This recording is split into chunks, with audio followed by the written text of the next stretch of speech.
تو اب پھر اسی چیز کی وجہ سے لوگ جو ہیں وہ گناہوں پر دلیر ہو جاتے ہیں، وہ گناہوں پر دلیر ہو جاتے ہیں، گناہوں کی کثرت کرتے ہیں۔ تو اب اس پر دوسرا شخص کہتا ہے کہ شریعت کے لعنت ہونے اور چوری اور زنا کا اس کے ساتھ کیا تعلق ہے؟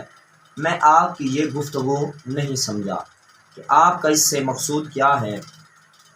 عمر لہی پہلا شخص یہ کہتے ہیں کہ توریت شریف ایک شریعت کی کتاب ہے جس میں شرعی احکام ہے کہ چوری نہ کر، زنا نہ کر، اپنے پڑوسی کو نہ ستا، اپنے ماں باپ کی نافرمانی نہ کر۔ اور جب شریعت ہی سرے سے لعنت ہو گئی، جب شریعت ہی لعنت ہے تو پھر ان احکام پر عمل کرنا بھی لعنت ہوگا، کیونکہ یہ احکام کیا ہے؟ شریعت، بلکہ عین شریعت ہے۔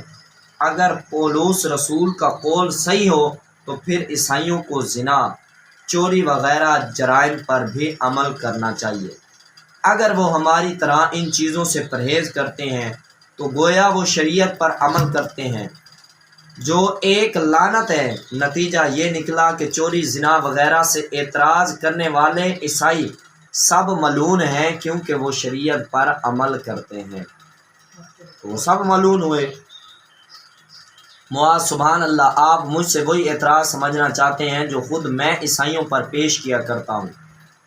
عمر لئی، میں کیا آپ نے یہ اعتراض کبھی عیسائیوں پر کیا ہے؟ پھر ان کی طرف سے کیا جواب ملا؟ اذان ہو جاتی ہے۔ یقیناً آپ کو پہلا اعتراض سمجھ آ گیا ہوگا۔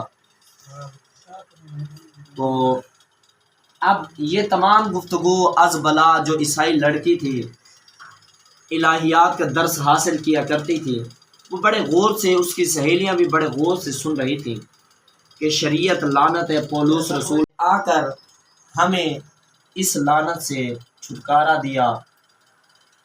تو اس تمام گفتگو کو وہ عیسائی عورت از بلا مکمل توجہ کے ساتھ حضرت بی بی عائشہ صدیقہ طیبہ طاہرہ کی پاک دامنی کو ثابت کیا گیا۔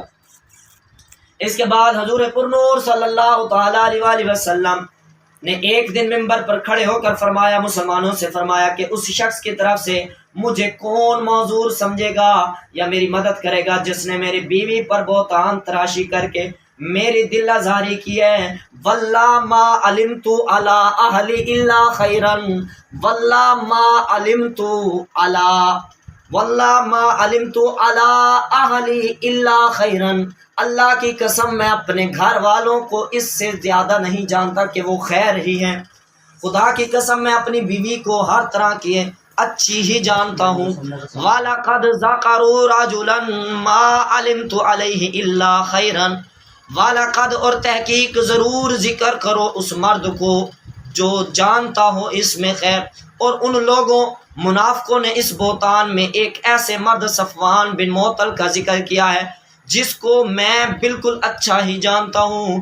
حضور پرنور صلی اللہ تعالی وسلم کی برسر منبر اس تقریر سے معلوم ہوا کہ حضور صلی اللہ علیہ وسلم کو حضرت عائشہ اور حضرت صفوان بن معطل رضی اللہ تعالی عنہ دونوں کی برات و طہارت اور عفت و پاک دامنی کا پورا علم اور یقین تھا، اور وہی نازل ہونے سے پہلے ہی آپ صلی اللہ علیہ وسلم کو یقینی طور پر معلوم تھا کہ منافق جھوٹے اور ام المومنین حضرت اما عائشہ صدیقہ پاک دامن ہے، ورنہ آپ برسر منبر قسم کھا کر ان دونوں کی اچھائی کا مجمع عام میں ہرگز اعلان نہ فرماتے۔ حضور صلی اللہ علیہ وسلم مناسب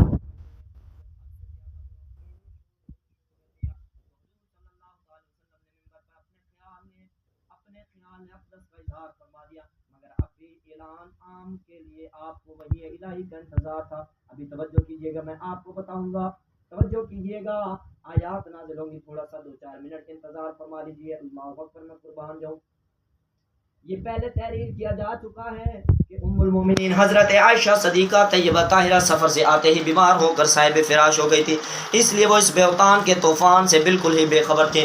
جب انہیں مرض میں کچھ صحت یابی حاصل ہوئی اور ایک رات حضرت ام مصطح صحابیہ رضی اللہ تعالی عنہ کے ساتھ رفع حاجت کے لیے صحرا میں تشریف لے گئیں تو ان کی زبانی انہوں نے اس دل خراش اور روح کو نقصان پہنچانے والی خبر کو سنا، روح کو تکلیف دینے والی خبر کو سنا، جس سے انہیں بڑا ہی دھچکا لگا اور وہ شدت رنج و غم سے نڈھال ہو گئی۔ چنانچہ ان کی بیماری میں مزید اضافہ ہو گیا اور وہ دن رات بلک بلک کر روتی رہیں۔ آخر جب ان سے یہ صدمہ جا کا برداشت نہ ہو سکا تو حضور صلی اللہ علیہ وسلم سے اجازت لے کر اپنی والدہ کے گھر چلی گئی اور اس منحوس خبر کا تذکرہ اپنے والدہ سے کیا۔ ماں نے کافی تسلی و تشفیع دی، مگر یہ برابر لگاتار روتی رہی۔